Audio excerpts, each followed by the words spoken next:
वक्रतुंड महाकाय सूर्यकोटि समप्रभ निर्विघ्नं कुरु मे देव सर्वकार्येषु सर्वदा।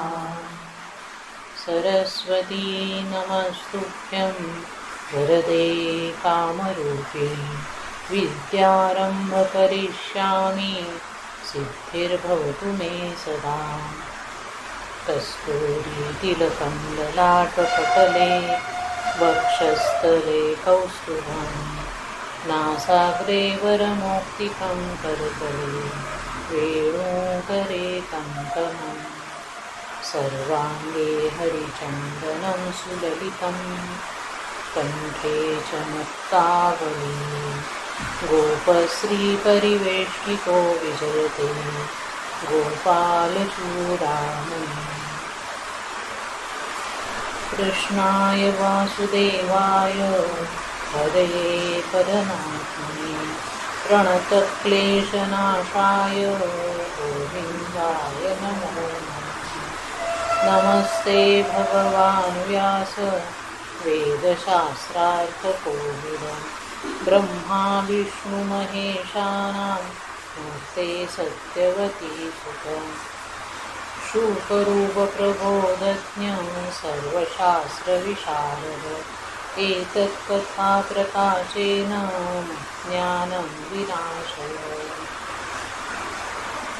अलङ्कापुरी पुण्यभूमि पवित्र तिथे नामृतो ज्ञानराजा सुपात्र तया आठवीता महापुण्यराशि नमस्कार माझा सद्गुरु श्री ज्ञानेश्वराचे।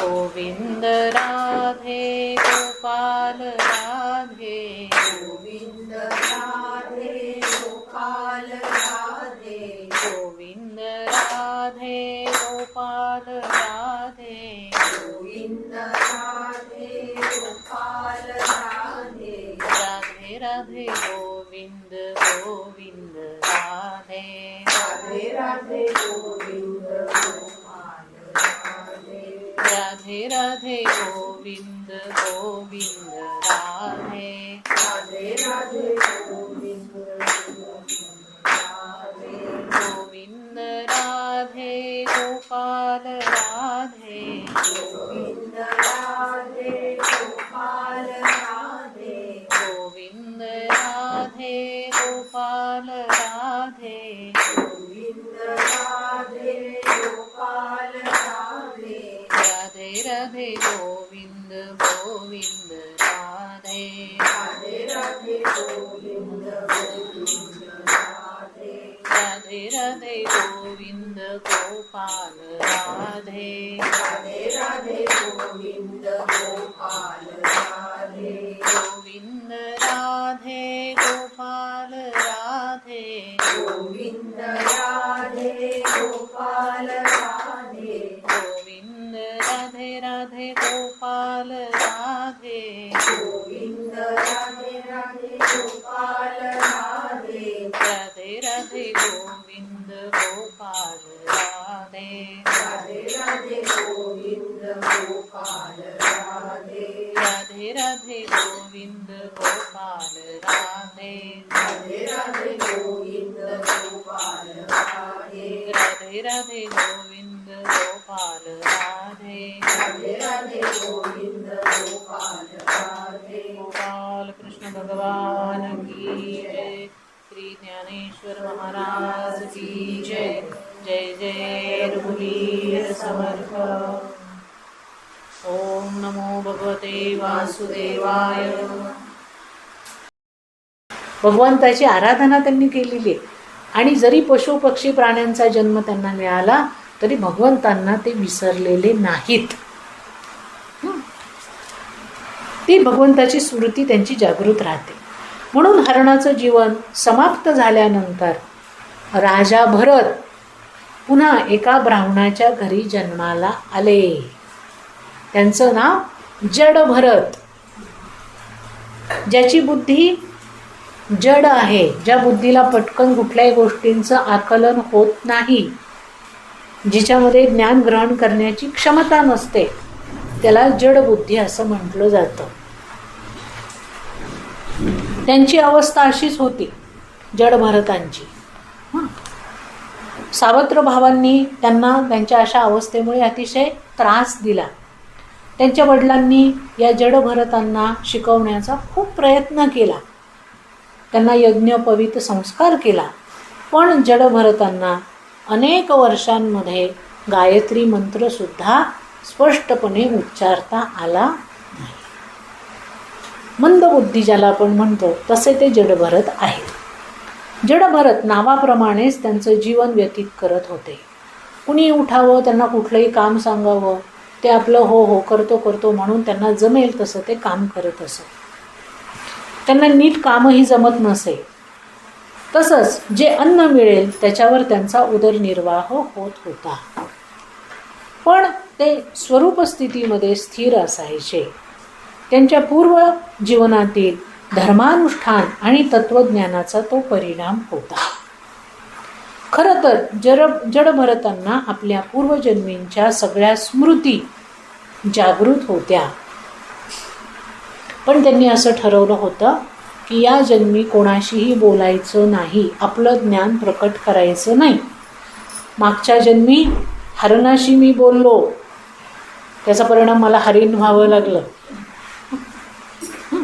त्यामुळे आता फक्त मूकपणे भगवंताची भक्ती करायची, आपलं ज्ञान कोणाला सांगायचं नाही, कोणाशी बोलायचं नाही, कोणाच्या फंदात पडायचं नाही, कोणाला जवळ घ्यायचं नाही, आपण कोणाच्या जवळ जायचं नाही.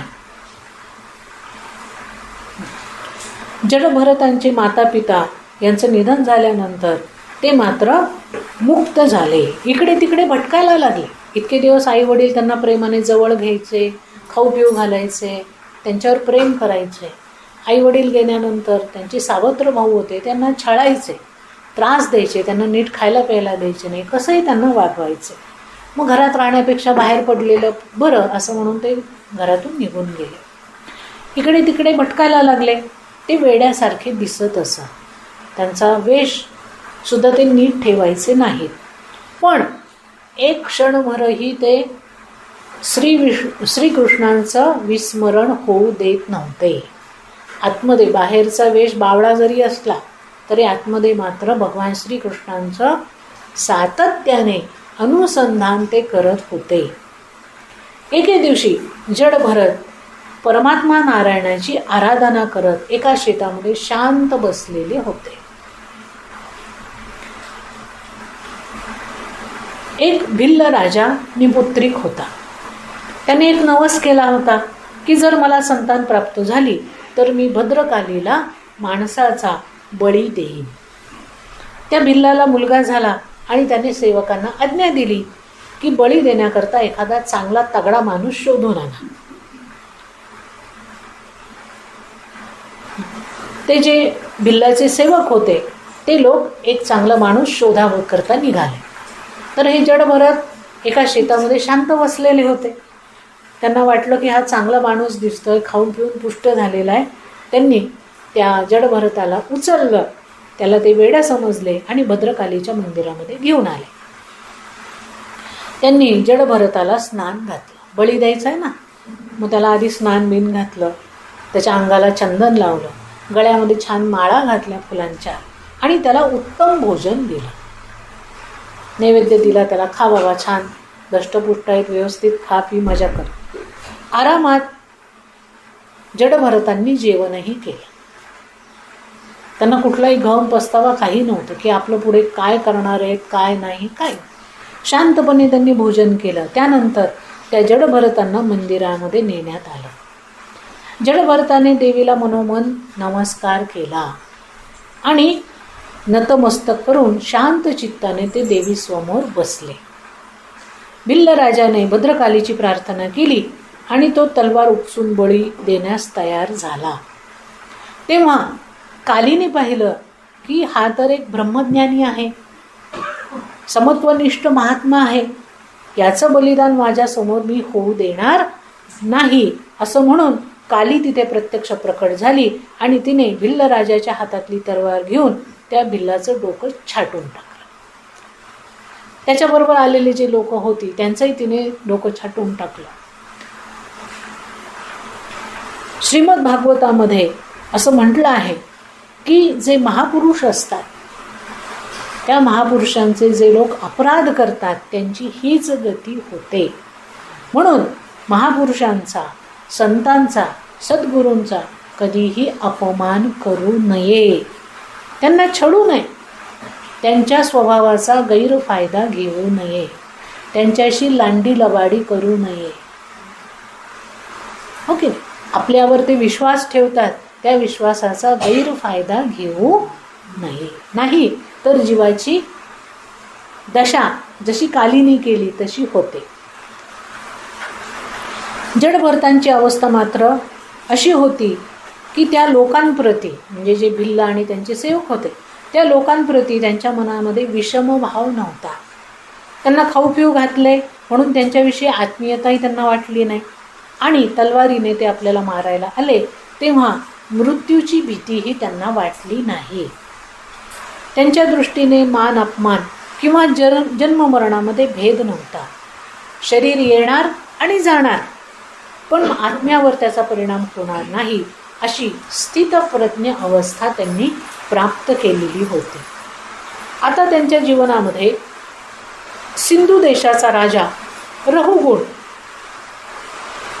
त्याचा प्रसंग आहे. राजा भरताच्या द्वारा ज्या हरिणाचं पालन पोषण झालं होतं, ज्या हरिणाला राजा भरताचं प्रेम मिळालं होतं, त्याचे पुढे अनेक जन्म पशुयोनीत होणार होते. पण त्याला राजा भरताचा म्हणजे महात्म्याचा संग लागला आणि त्याचे जन्म कमी झाले आणि तो राजा रहुगुणाच्या रूपात जन्माला आला. म्हणजे पशूंच्या संगतीत जर माणूस राहिला तर त्याला पशुचं जीवन मिळतं आणि माणसाच्या सत्संग करणाऱ्या माणसाच्या सानिध्यामध्ये जर पशु राहिले तर त्यांचं पाप नष्ट होतं आणि त्यांना पुन्हा माणसाचा जन्म मिळतो. तसं राजा रघुगुणाचं झालं. सत्पुरुषांच्या संघाने पशु पक्षी प्राणी यांचा उद्धार होतो. राजा रघुगुणांना जे होते राजा रघुगुण त्यांना सत्संगाविषयी विशेष आत्मीयता होती. कारण पूर्वजन्माचे संस्कार होते ते या जन्मात प्रकट झाले होते. महात्मा लोकांनी इतके निर्मल प्रेम आणखी कोणीही देऊ शकत नाही असं त्यांना वाटत होतं. एक दिवस राजा रघुगुण पालखीमध्ये बसून कपिल देवांच्या सत्संगाकरता निघाले होते आणि त्यांची पालखी वाहणारे जे भोई होते, लोक होते, त्याच्यामधला एक जण आजारी पडला होता. त्यामुळे त्यांना पालखी उचलण्याकरता 3च लोक होते, आणखीन एका माणसाची आवश्यकता होती. त्यांच्या त्या लोकांनी आजूबाजूला शोधाशोध केली. त्यावेळेला त्यांना तिथे जड भरत दिसले. चांगला दट्टाकट्टा माणूस आहे. ते त्यांना घेऊन आले आणि त्यांना सांगितलं की आपल्याला राजाची पालखी उचलून न्यायची आहे. जडभरत म्हणाले काही हरकत नाही. त्या 3 लोकांबरोबर जडभरतांनीही राजाच्या पालखीला खांदा लावला. पण जडभरत जे आहेत त्यांना नीट चालता येत नव्हतं. ते चालताना सारखे उड्या मारत चालत असत. कारण पायाखाली जीवजंतू मरतायत. ते जीवजंतू मरू नये म्हणून ते काळजी घ्यायचे आणि जिथे जीवजंतू नसतील तिथे पाय टाकायचे. आता असं जर काढून चालायला लागलं तर तो नीट चालणार नाही. त्याचा परिणाम त्यांच्याबरोबर असणारे लोकसुद्धा नीट चालू शकत नव्हते. राजाची पालखी सारखी इकडे तिकडे होत होती आणि राजाची जी पालखी होती ती सारखी त्याला डोक्याला लागत होती. एकदा इकडनं डोकं लागायचं, एकदा तिकडनं डोकं लागायचं. आता हे एकदा दोनदा नाही, सारखं चालू झाल्यामुळे राजा रागवला आणि तो ओरडला की तुम्हाला नीट चालता येत नाही आहे का? कसे चाललेत वेड्यासारखे? ते ऐकून त्याचे रोजचे जे लोक होते ते म्हणे, अहो महाराज काय करणार, हा माणूस नवीन आणलाय ना, याला नीट चालता येत नाही.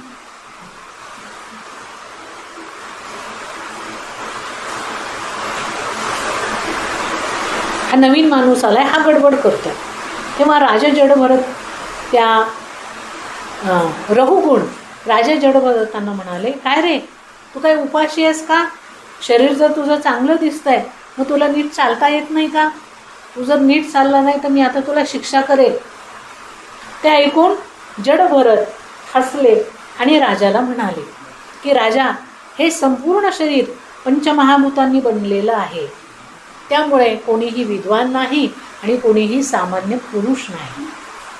हे शरीर आधी नव्हतं, आत्ताही फार काळ राहणार नाही आणि ते सारखं येतं जातं. राजा, सगळ्याच विकारी वस्तूंना आदी आणि अंत असतो. जो जन्माला आला तो मरणारच आहे. त्यामुळे हे राजा, तू पण मेल्यासारखाच आहे. तुझं शरीरही प्रेतासारखं आहे. आत्मा आणि शरीर यांचे धर्म भिन्न आहेत. आत्मा निर्लेप असतो, तो मनाचा द्रष्टा आहे, साक्षी आहे. ज्ञानीपुरुष ईश्वराशिवाय अन्य कोणालाही, व्यक्तीला किंवा वस्तूला सत्य मानत नाही. सर्व जीवांमध्ये ईश्वराचा वास असतो.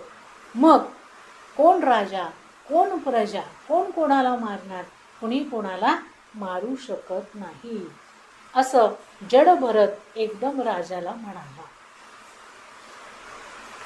हे उत्तर ऐकून राजा रहुगुण आणि त्याने बघितलं की हा माणूस वेडा दिसतोय, पण हा वेडा नाही, हा परमहंस ज्ञानी आहे. राजा रहुगुण त्याने लगेच पालखी थांबवायला सांगितली.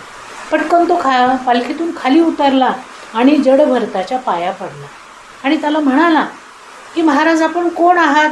आपण तर सर्व वेद आणि सर्व शास्त्र संगत गोष्टी सांगता आहात. तुम्ही म्हणता ते अगदी सत्य आहे की या देहामध्ये आत्माच विलक्षण आहे. देह म्हणजे आत्मा नाही. पण हे सांगणारे आपण कोण आहात? आपला परिचय द्या. राजा रहुगुण म्हणतो की हे पहा, मला कोणाची भीती वाटत नाही. मी इंद्राच्या वज्राला घाबरत नाही की शिवशंकरांच्या त्रिशूळाला घाबरत नाही किंवा यमराजाच्या दंडाचीही मला भीती वाटत नाही.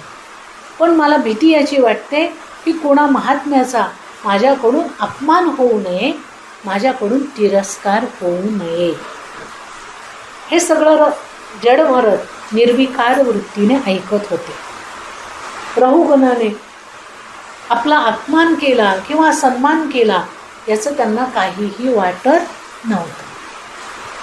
ते कसे होते? स्थितप्रज्ञ होते. त्यानंतर मोठ्या नम्रतेने राजाने जडभरतांना प्रश्न विचारला की आपण असे कसे म्हणता की आपल्यावर माझं काही ओझं नाही? शरीराच्या आत आत्मा आहे, पण शरीरावर बोजा पडल्यावर तो त्या वजनाचा अनुभव कसा करणार नाही? शरीराला बोजाचा अनुभव तर होणं स्वाभाविक आहे. मग तुम्ही त्या पालखीच्या ओझ्याचा अनुभव कसा केला नाही? महात्मा जडभरतांनी उत्तर दिलं की हे पहा राजा, ही पृथ्वी आहे, हिच्यावर माणूस चालतो. ज्या मातीवर तो चालतो तोही त्याच मातीचा बनलेला आहे. म्हणजे माणसाचं शरीर हे कसं आहे? मातीचंच बनलेलं आहे. पावलांच्या वरती गोटे, गुडघे, नंतर कंबर, खांदे, खांद्यावर पालखी, पालखीमध्ये माणूस बसला आहे. हे सगळं मातीच आहे. जो शृंगार करून पालखीत बसून म्हणतो मी राजा आहे, तोही मातीच आहे आणि पालखीही मातीच आहे आणि पालखी वाहणारेही मातीचेच आहेत. जर सगळेच मातीचे आहेत तर मग तू स्वतःला राजा नाव देऊन का बसला आहेस? तू स्वतःला राजा कसं समजतो? तुझा देह मातीचाच आहेस. संभव आहे की तू उद्या माझ्याकडून पराजित झाला तर मी पालखीत बसेल आणि तू खांद्यावर पालखी वागवशील. सांग, या संसारामध्ये कोण राजा, कोण प्रजा, कोण कोणाचा भार घेऊन चालतो? राजा, आत्मा सर्वश्रेष्ठ आणि निर्लेप आहे आणि हे सर्व दृश्य जगत मनाची एक कल्पना आहे. हे मन विकृत झालं की जीवनही विकृत होतं आणि मन शुद्ध झालं की जीवनही शुद्ध होऊन जातं. मग मी एका मृगशावकाच्या मोहात अडकलो आणि मला पशु व्हावं लागलं, अशी माझी दुर्दशा झाली. विषयासक्त मन जीवाला सांसारिक संकटामध्ये दुःखामध्ये फसवतं. तेच मन विषयरहित झालं की जीवाला शांतिमय मोक्षाची प्राप्ती करून देतं. मन एव मनुष्याणां कारणबंधन मोक्षयोः. राजा, म्हणूनच मी म्हणतो की हे सर्व आपल्या मनाचे खेळ आहेत. हे विषयासक्त मन शुद्ध करण्याकरता आणि आत्मस्वरूपी लावण्याकरता साधूंचा, संतांचा अथवा सद्गुरूंचा आश्रय करावा. तेच जीवाला या भवारण्यातून सुखरूप बाहेर काढतात. तरीही राजा, तू सांगशील तसं मी करेल. अशा प्रकारे राजा रघुगुण आणि जडभरत यांच्यामध्ये मुक्त संवाद झाला.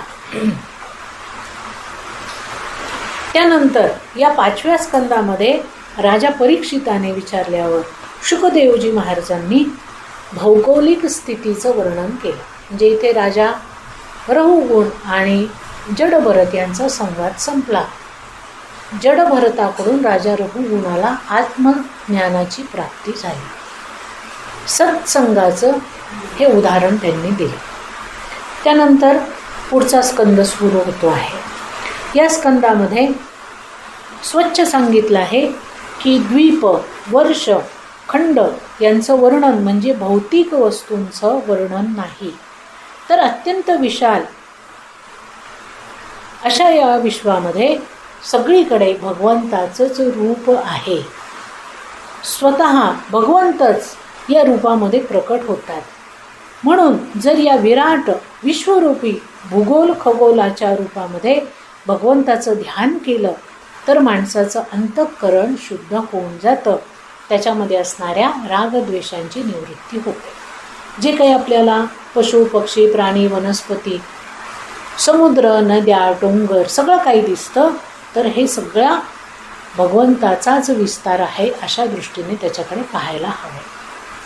आपापसात जे भेद आपण मानतो ते दूर करून सगळ्यांच्या हृदयाला जोडून परमात्म स्वरूप बनवण्याकरताच श्रीमद भागवतानुसार पृथ्वीवर 7 द्वीप आहेत. एक द्वीप दुसऱ्यापेक्षा मोठा आहे, दुसरा तिसऱ्यापेक्षा मोठा आहे, तिसरा चौथ्यापेक्षा मोठा आहे. त्यांचे समुद्रही मोठे मोठे आहेत. कन्याकुमारीपासून हिमालयापर्यंतचा जो भूभाग आहे त्याला भारतवर्ष असं म्हणतात, ज्याला जम्बूद्वीप असंही म्हणतात. याचा अर्थ जिथे अविकृत माणूस जन्माला येऊन तो श्रेष्ठ असं सौभाग्य प्राप्त करतो त्याला जम्बूद्वीप म्हणतात. जम्बूद्वीपामध्ये जन्मतःच सिद्धी प्राप्त होतात. हे द्वीप सागरांनी वेष्टित आहे. जम्बूद्वीपात खूप सारे द्वीप आहेत, वर्ष आहेत, त्यामध्ये भारतवर्ष आहे. या भारतवर्षामध्ये कन्याकुमारीपासून हिमालयापर्यंत जो भूमिखंड आहे त्याला भरतखंड असंही म्हटलं जातं. या भरतखंडाचं वैशिष्ट्य म्हणजे इथे जन्माला येण्याकरता देवता देखील तरसतात, कारण ही भूमी अत्यंत पवित्र आहे. या भूमीवर जी अपवित्रता आली होती ती सगळी क्षीरसागरामध्ये सामावली गेलेली आहे. या भूमीमध्ये भगवंताच्या पायापासून गंगेचा आविर्भाव होतो. या जम्बूद्वीपामध्ये जे 9 खंड आहेत त्यांच्यात भगवंताच्या साकार रूपाची पूजा होते. इतर द्वीपामध्ये तत्वांची पूजा होते. जसे कुठे पृथ्वी तत्व, आकाश तत्व, अग्नी तत्व असे 1-1, 2-2, 3-3 तत्व सगळीकडे पूजले जातात. भारतखंडामध्ये मात्र भगवंताच्या रूपाची पूजा होते. कुठे मत्स्य, कुठे कासव, कुठे नरसिंह, कुठे नरनारायण यांच्या मूर्तींची पूजा केवळ आणि केवळ भारतवर्षामध्ये होते. भूगोलानंतर खगोलाचं वर्णन आहे. खगोलाच्या वर्णनामध्ये सुद्धा आकाश, सूर्य, चंद्रादी ग्रह आणि तारकांचं दर्शन घडवलं आहे. त्यामध्ये सगळ्यांचा नियंता परमात्मा परमेश्वर आहे आणि त्याचं शुद्ध अंतःकरणाने आपण चिंतन करायला हवं, हा त्यामागचा हेतू आहे. खगोलानंतर भगवान शेषांचं वर्णन आहे. हे सगळं वर्णन ऐकल्यानंतर राजा परीक्षिताने प्रश्न विचारला की भगवंत, नरक काय आहे? तो लोकविशेष आहे किंवा भूमिविशेष आहे? नाही का, नरकाविषयी बरंच काही सांगितलं जातं, ऐकलं जातं. काय बरं नरक? त्याला उत्तर देताना परमहंस शुकदेवजी महाराज म्हणतात की नरक हा कर्म आणि गुणांच्या वैचित्र्यामुळे निर्माण झालेला आहे. स्वर्ग आणि नरक हे असं विशिष्ट स्थान नाही. तर जीव ज्या पद्धतीने कर्म करतो त्या पद्धतीने त्याला स्वर्ग किंवा नरक अनुभवायला येतो. जर शुद्ध कर्म त्याने केलं तर त्याला सुख अनुभवायला येतं, त्याला स्वर्ग म्हटलं जातं. आणि वाईट कर्म केलं तर दुःख अनुभवायला येतं, त्याला नरक म्हटलं जातं. या सगळ्या अवस्थांचं वर्णन केलं आहे. त्यातून माणसाने पापकर्म, वाईट कर्मापासून परावृत्त व्हावं, म्हणजे त्याला नरक यातना होणार नाही, हा त्याच्या मागचा हेतू आहे. त्याने सत्कर्म करावं. जीव आपलं जे काही कर्म करतो त्या कर्माचं फळ त्याला मिळतं. भगवंत स्वतः त्याला काही वेगळं देत नाही. जीव जर चांगलं कर्म करेल तर त्याला सुखप्राप्ती होते. जीव जर वाईट कर्म करेल तर त्याला दुःखांची प्राप्ती होते. आणि म्हणून त्याच्याकरता त्यांनी एक कथा सांगितलेली आहे. अजमेळाचं चरित्र हे आता आपण पाहणार आहोत, ज्यात भगवंताच्या नामस्मरण, नामश्रवण आणि नामसंकीर्तनाचा प्रसंग सांगितलेला आहे. अजमेळ नावाचा एक ब्राह्मण होता. तो मोठा विद्वान होता, सत्परायण होता. भगवंताची भक्ती करत असे, चांगल्या ग्रंथांचं वाचन करत असे, सत्संग करत असे. परमेश्वराची पूजा अर्चना करणं, श्रद्धेने करणं, वाईट संगतीचा त्याग करणं, ह्या सगळ्या गोष्टी त्याच्या जीवनामध्ये पुरेपूर भरलेल्या होत्या.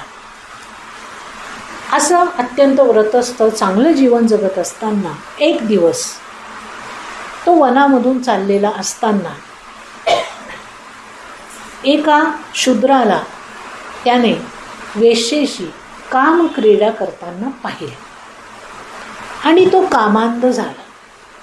वेश्येचं लोभचं आणि कामुक रूप पाहून त्याचं मन भ्रष्ट झालं. एकदाच बघितला, एकदाच त्याने तो प्रसंग बघितला आणि त्या प्रसंगामुळे त्याचं मन इतकं भ्रष्ट झालं की त्याने भ्रमिष्ट होऊन एक वेश्या आपल्या घरात आणून ठेवली. पाप प्रथम डोळ्यामधून प्रवेश करतं. पहिल्यांदा डोळे बिघडतात आणि नंतर डोळ्यांच्या पाठोपाठ मन बिघडतं. ते कायमचं बिघडतं. मन बिघडलं की जीवन बिघडतं. जीवन घडवणारं आपलं मन आहे. म्हणून शक्यतो मोबाईलपासून लांब राहावं. मोबाईलमध्ये सगळं चांगलं येतं असं नाही. आणि मुलं तर हल्ली 24 तास मोबाईल घेऊन बसतात. आज जे जीवन बिघडतं आहे त्याच्यात सगळ्यात मोठा सहभाग त्या मोबाईलचा आहे. जे मोबाईलमधून चांगलं काही मिळत नाही असं नाही, चांगलं मिळतं पण पर्सेंटेजमध्ये खूप कमी, आणि वाईट जे आहे ते जास्तीत जास्त मिळतं. तर पाप जे आहे ते डोळ्यांमधून आधी प्रवेश करतं. डोळे बिघडतात, डोळ्यांच्या पाठोपाठ मन बिघडतं, मन बिघडलं की जीवन बिघडतं. अशा पद्धतीने त्या अजमेळाचं जीवन बिघडलं. वेश्या घरात आणून ठेवल्यानंतर काय मग? सगळ्या प्रकारचे कुकर्म तो करायला लागला. जुगार खेळायला लागला, लोकांशी लांडी लबाडी करायला लागला, लोकांना ठगवायला लागला. एवढंच नाही तर जीवे मारण्याची धमकी देखील तो लोकांना द्यायला लागला. लोकांचं अपहरण करायला लागला जो सुस्वभावी होता, विद्वान होता, पंडित होता, ज्ञानी होता, भगवंताचा भक्त होता, तो केवळ एका घटनेने पूर्ण पतित झाला. मग त्या वेश्येबरोबर तो राहायला लागला, तिला पत्नी म्हणून त्याने वागवलं, तिच्यापासून अनेक मुलं त्याला झाली. त्यात सगळ्यात शेवटचं अपत्य त्याला झालं. त्यावेळेला त्याची बायको जी गर्भार होती, त्या गावामध्ये काही साधू आले. त्याची बायको जी आहे ती थोडी धार्मिक होती, वेश्या जरी असली तरी ती धार्मिक होती, आणि याने मात्र सगळा धर्म सोडलेला होता. तिला असं वाटलं की आपण त्या साधू संतांची सेवा करावी, त्यांचे आशीर्वाद घ्यावे. तिने साधू संतांना आपल्या घरी बोलवलं, त्यांना जीव खाऊ घातलं. त्या साधू संतांना माहिती नव्हतं की ही वेश्या आहे. त्यांना असं वाटलं हे सद्गृहस्थाचं घर आहे. ते त्यांच्या घरी गेले. जेवल्यानंतर त्या साधू संतांनी सांगितलं की नुसतं जेवण देऊन चालत नाही, दक्षिणा पण द्यावी लागते. अजामेळाने ते ऐकलं आणि तो म्हणाला, अहो दक्षिणेचं काय घेऊन बसलाय? मी तुम्हाला आत्तापर्यंत चांगलं सोडलं, तुमच्या जवळचं काही घेतलं नाही, हेच उपकार माना तुमच्यावरती, निघा इथून आता. त्या साधूंना असं वाटत होतं की या अजामेळाचं जीवन परिवर्तन व्हावं. मग ते त्याला म्हणाले की ठीक आहे, तू आम्हाला दक्षिणा देत नाहीस ते ठीक आहे, पण आमची एक छोटीशी इच्छा आहे, तेवढी तू पूर्ण कर. अजामेळ म्हटला, काय इच्छा आहे? त्यावेळेला ते साधू संत म्हणाले की आता तुझी बायको गर्भवती आहे, तिला मुलगा होईल, त्याचं नाव नारायण ठेव. नारायण हे आमचे प्रभू आहेत आणि त्यांचं नाव सगळीकडे घेतलं जावं असं आम्हाला वाटतं, तेव्हा तू त्याचं नाव नारायण ठेव. तो म्हणाले ठीक आहे बघू, निघा आता तुम्ही. साधू संत घरातून निघून गेले.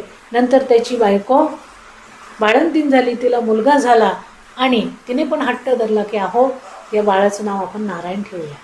त्याने पण त्याचं नाव नारायण ठेवलं. आता त्या लहान मुलावर त्याचा जीव होता आणि सारखं त्या लहान मुलाला तो हाक मारत असे. हाक मारता मारता भगवंताचं नाव त्याच्या मुखामध्ये यायला लागलं, नारायण नारायण.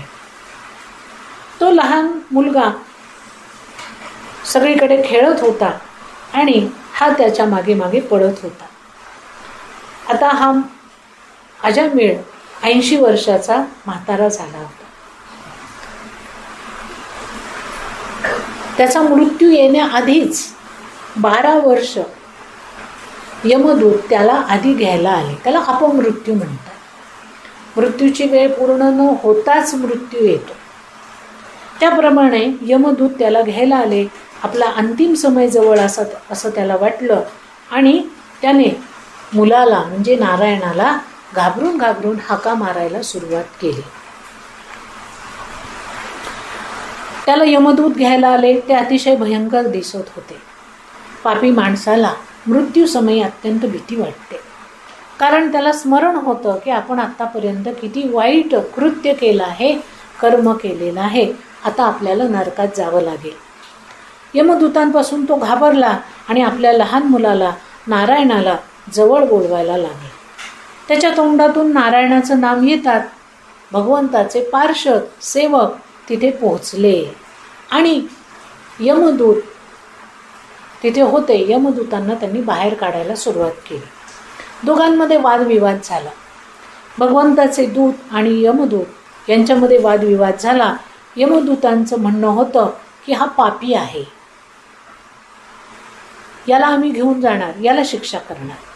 तर भगवंताचे दूत म्हणाले की नाही, याने शेवटी नारायणांचं नाव घेतलं, त्यामुळे आम्ही याला घेऊन जाणार. यमदूत म्हणाले की याने आपल्या मुलाला हाक मारली आहे, भगवान नारायणांना नाही. हे लक्षात घ्या तुम्ही, बहुतेक पुणेकरच सगळे. त्यावर भगवंताचे दूत म्हणाले की याचा मुलगा 10 वर्षांचा आहे आणि नारायण हे नाव आमच्या स्वामींचं आहे. ते अनेक वर्षांपासून घेतलं जातं. ते काही 10 वर्षापासून घेतलं जातं आहे का? आत्ताच ते अस्तित्वात आलं आहे का? ते तर आमच्या स्वामींचं नाव आहे आणि म्हणून याच्यावर आमचा हक्क आहे. तसंच तुम्ही धर्माचे म्हणजे यमदूताचे दूत आहात, यमाचे दूत आहात, तर तुम्ही सांगा, पाप काय असतं, पुण्य कशाला म्हणतात, स्वर्ग नरक हे काय आहे, तिथे कोण जातं? त्यावर यमदूतांनी त्यांच्या प्रश्नांची उत्तरं द्यायला सुरुवात केली. ते म्हणाले, या देहामध्ये काही साक्षीदार राहतात आणि माणूस जे काही कर्म करतो ते साक्षीदार ते पाहतात.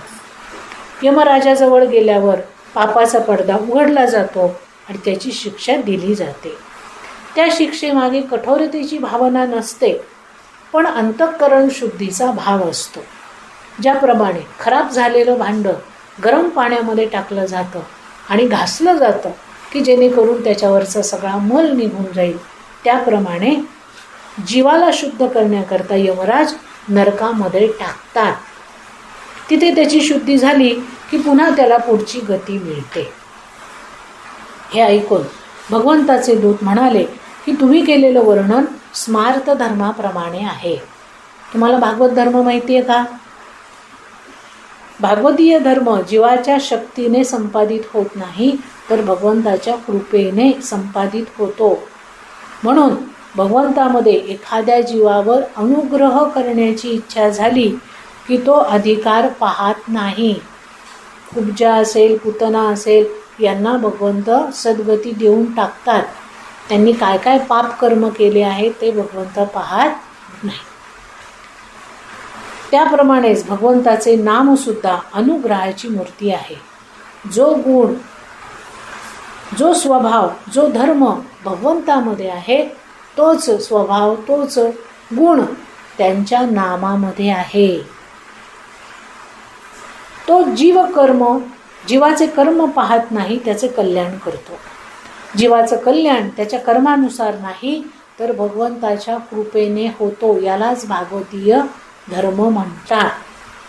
भगवंताचे दूत पुढे म्हणाले की पहा, भगवंताला आपलं नाव अत्यंत प्रिय आहे. नामामध्ये भगवंताचं स्वाभाविक बल काम करतं.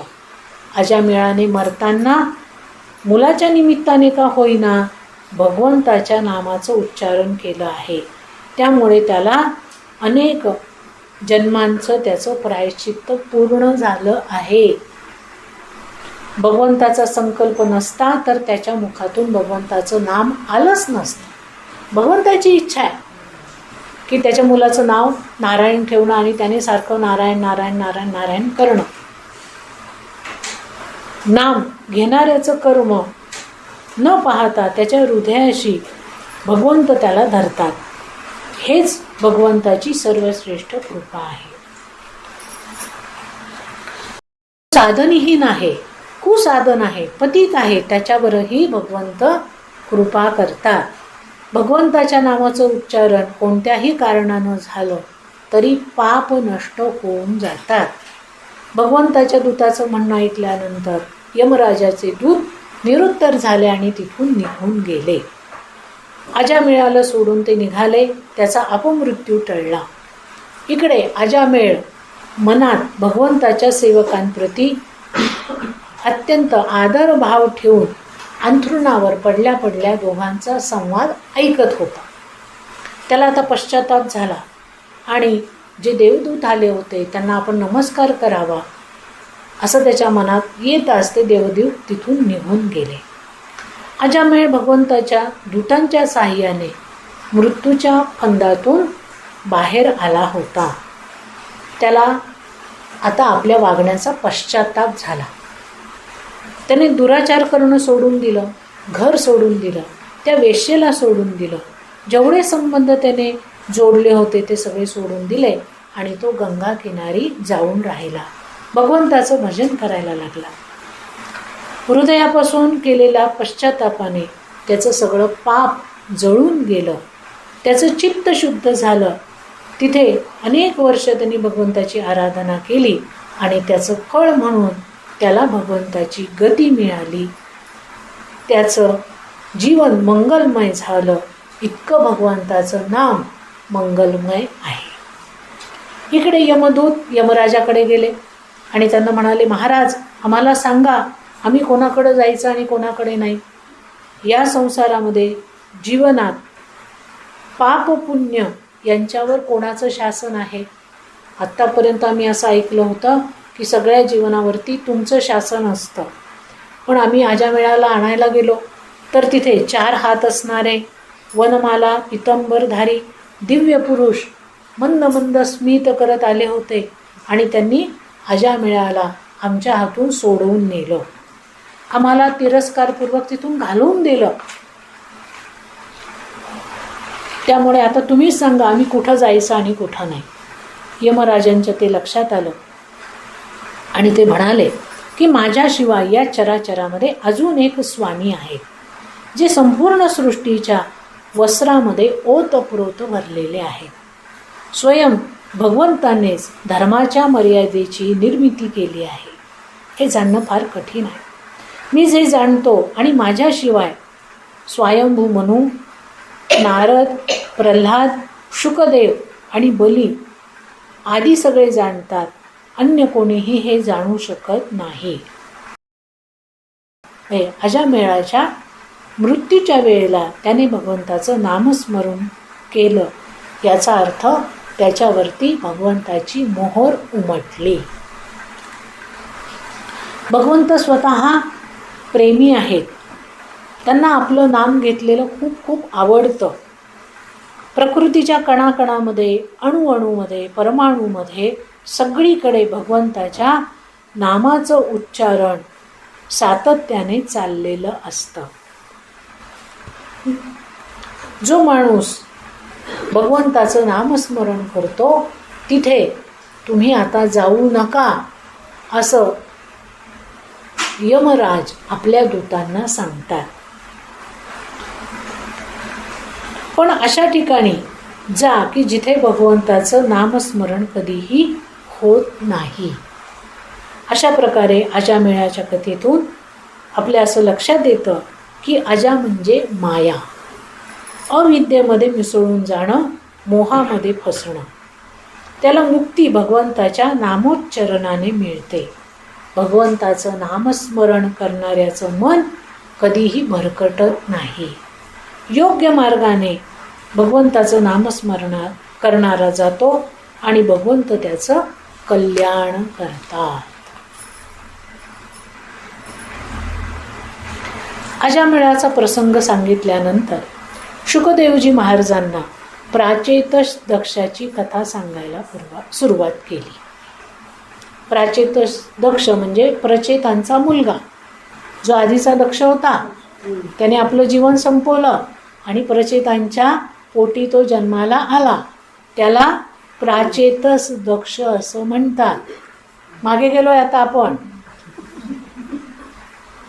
अजामेळ संपला, ते भगवंतात मिळून गेले, भगवंताची प्राप्ती त्यांना झाली. इथे कथा संपली आणि इथे आता प्राचेतस दक्षाची कथा सुरू होते आहे. प्राचेतस दक्षाने प्रथम मनाच्या संकल्पाने बरीच सृष्टी निर्माण केली. मनाच्या संकल्पनेने पूर्वी सृष्टी निर्माण व्हायची, पण त्याने निर्माण केलेली सृष्टी जोपर्यंत मनाचा संकल्प आहे तोपर्यंत जिवंत राहायची, नंतर ती नष्ट व्हायला लागली.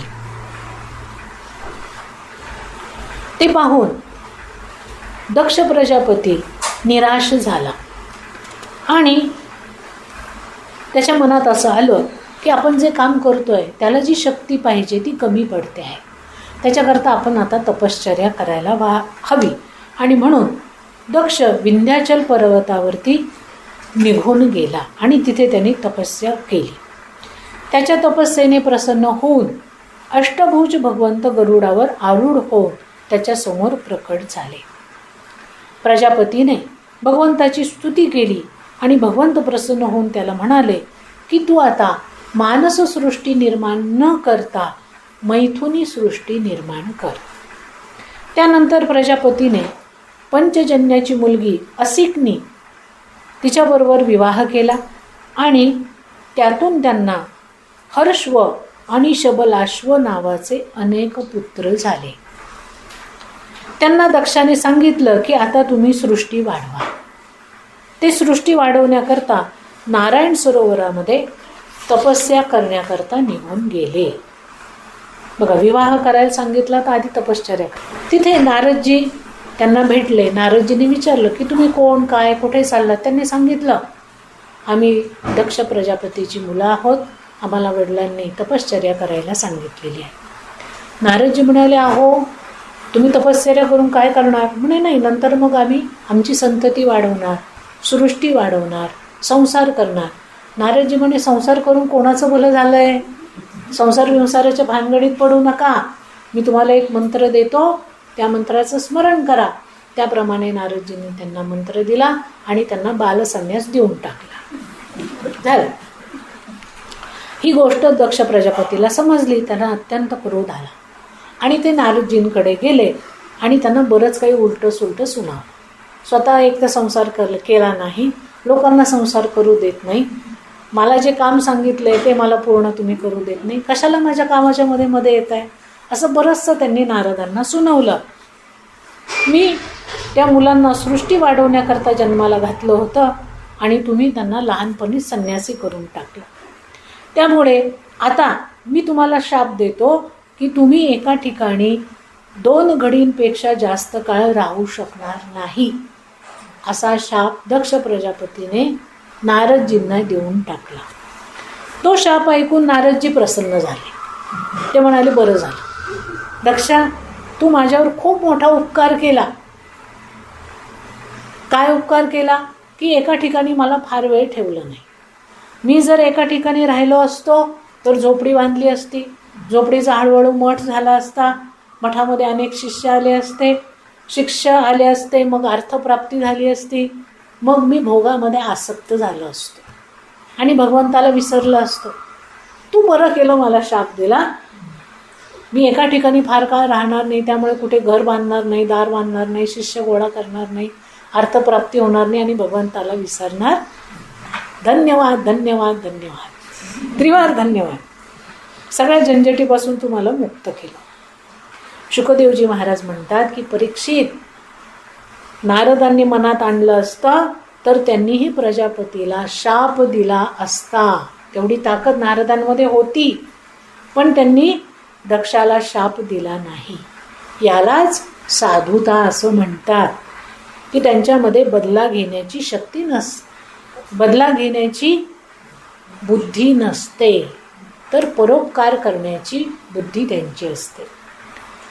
दक्षाने विचार केला की मी आता मुलांना जन्माला घातलं तर नारद त्यांना साधू बनवतात, संन्यासी करून टाकतात, मग आता मुलांना जन्माला घालून करायचं काय? काहीच उपयोग होत नाही. मग तिथे ब्रह्माजी आले. त्यांनी दक्षाच्या मनातला भाव समजून घेतला आणि ते दक्षाला म्हणाले की तू आता एक काम कर, मुलींना जन्माला घाल. मुलांना जन्माला घातलं तर ते संन्यासी करतात, मुलींना जन्माला घाल आणि मोठ्या मोठ्या ऋषींशी, महापुरुषांशी त्यांचा विवाह लावून दे, त्यामुळे प्रजेची निर्मिती होईल. त्याप्रमाणे दक्ष प्रजापतीने ब्रह्माजींच्या आज्ञेचं पालन केलं आणि त्यांनी मुलींना जन्माला घातलं. त्यांचा विवाह मोठमोठ्या महापुरुषांशी लावून दिला. त्यातून इतकी संतान निर्माण झाली की सगळी प्रजा दाक्षायिनी म्हणून ओळखली जाऊ लागली. दक्षाच्या मुलींमध्ये अदिती आणि दिती या दोघी होत्या. आध्यात्मिक दृष्टीने या 2 वृत्ती आहेत. या दोघींचा विवाह कश्यप ऋषींशी झाला. आपण हिरण्यकश्यपू आणि हिरण्याक्षाची गोष्ट बघितली त्यावेळेला हे पाहिलेलं आहे, पण परत एकदा रिमाइंडर आहे हे आपल्याला, आपण विसरू नये म्हणून. कश्यप म्हणजे परमात्मा स्वरूप.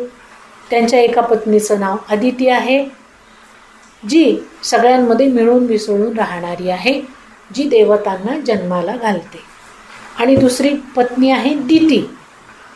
ती कशी आहे तर तिला कोणातही मिसळून राहायला आवडत नाही. अत्यंतिक अतिरेकी स्वरूपाचा तिचा स्वभाव आहे, त्यामुळे ती दैत्यांना जन्माला घालते. अदितीच्या मुलांना आदित्य म्हटलं जातं. संपूर्ण विश्वाला प्रकाशित करणारे, संध्यावंदनादी धर्म कार्य करणारे हे अदितीची मुलं आहेत. अदितीचा मोठा मुलगा इंद्र, जो देवांचा राजा आहे, त्याला भरपूर असं ऐश्वर्य प्राप्त झालं आहे.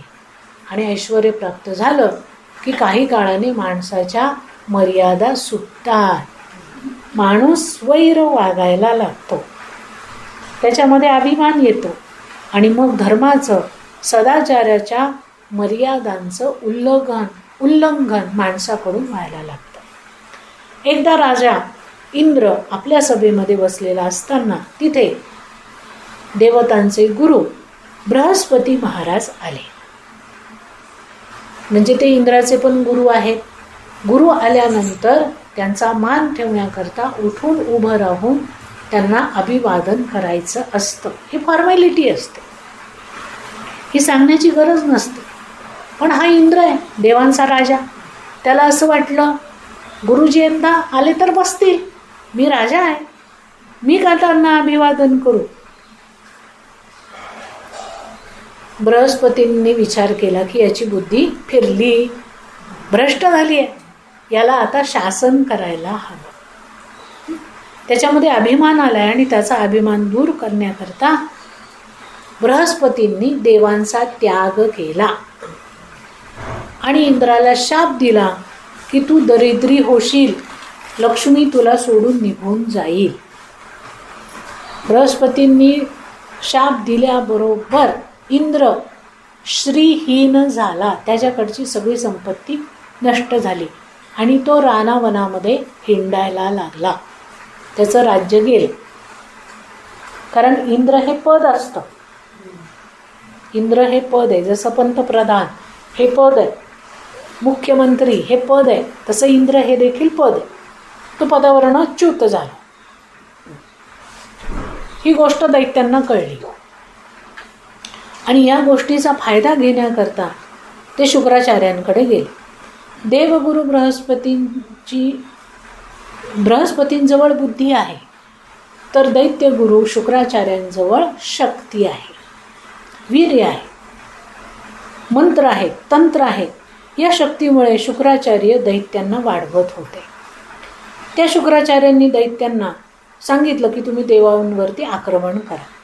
त्याप्रमाणे दैत्यांनी देवांवरती आक्रमण केलं आणि देवांना आता संकटसमयी मार्गदर्शन करायला गुरु शिल्लक राहिले नाही. कारण गुरु बृहस्पती गायब होऊन गेले, अंतर्धान पावले. मग आता अशा संकटसमयी त्यांनी बृहस्पतींचा शोध घेतला, पण ते त्यांना सापडले नाही आणि युद्धामध्ये देव हरले. देव वनामध्ये भटकायला लागले. शेवटी या सगळ्या देवता भटकत भटकत ब्रह्मदेवांजवळ गेल्या आणि ब्रह्मदेवांना सगळी घडलेली कथा सांगितली.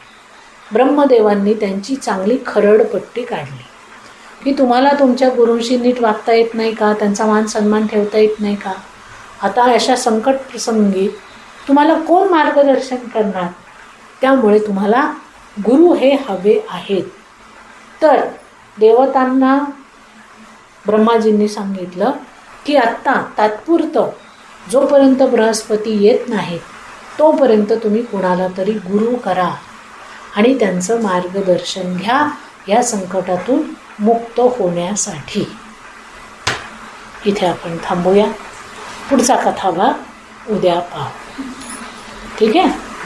गोपाल कृष्ण भगवान की जय. श्री ज्ञानेश्वर महाराज की जय. जय जय रघुवीर समर्थ.